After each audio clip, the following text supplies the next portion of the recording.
வணக்கம் நண்பர்களே. இன்னைக்கு நம்ம மைண்ட் ஃப்ரெஷ் மழை சேனலுக்கு வந்திருக்கோம். சிறப்பு விருந்தினர் டிவிகே தலைவர் விஜய். இது முழுக்க முழுக்க ஒரு இமேஜினரி பேட்டி. வணக்கம் விஜய் அண்ணா. நீங்கள் அரசியலுக்கு வந்ததும் நாகை மாவட்ட மக்கள் பல எதிர்பார்ப்புடன் இருக்கிறார்கள். முதலில் உங்க பார்வை என்ன? வணக்கம்.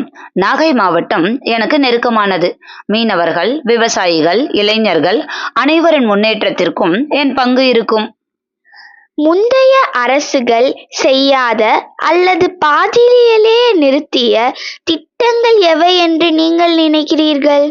சில திட்டங்கள் தொடங்கப்பட்டும் நிறைவு பெறவில்லை. கடலோர பாதுகாப்பு சுவர்கள் முழுமையாக அமைக்கப்படவில்லை. மீனவர்களுக்கு புதிய படகுகள், காப்பீடு திட்டங்கள் முழுமையாக கிடைக்கவில்லை. வெள்ள பாதுகாப்பு தடுக்கும் நீர் மேலாண்மை வேலைகள் நிறைவு பெறவில்லை. தொழில் முனைவோர், இளைஞர்களுக்கான வேலைவாய்ப்பு மையங்கள் முழுமையாக செயல்படவில்லை. நான் அவற்றை முடித்து காட்ட வேண்டும் என்ற எண்ணம் கொண்டுள்ளேன். இவற்றை எப்படி செய்ய போகிறீர்கள்? மாநில, மத்திய அரசு திட்டங்களை இணைத்து புதிய நிதியுதவிகளை பெற்றுக்கொண்டு உள்ளூராட்சி அமைப்புகளுடன் சேர்ந்து வேகமாக செயல்படுத்த திட்டமிட்டிருக்கின்றோம். மக்கள் பங்களிப்பு இதில் மிக முக்கியம். நாகை மாவட்டத்தின் பிளஸ் மைனஸ் என்று நீங்கள் என்ன நினைக்கிறீர்கள்?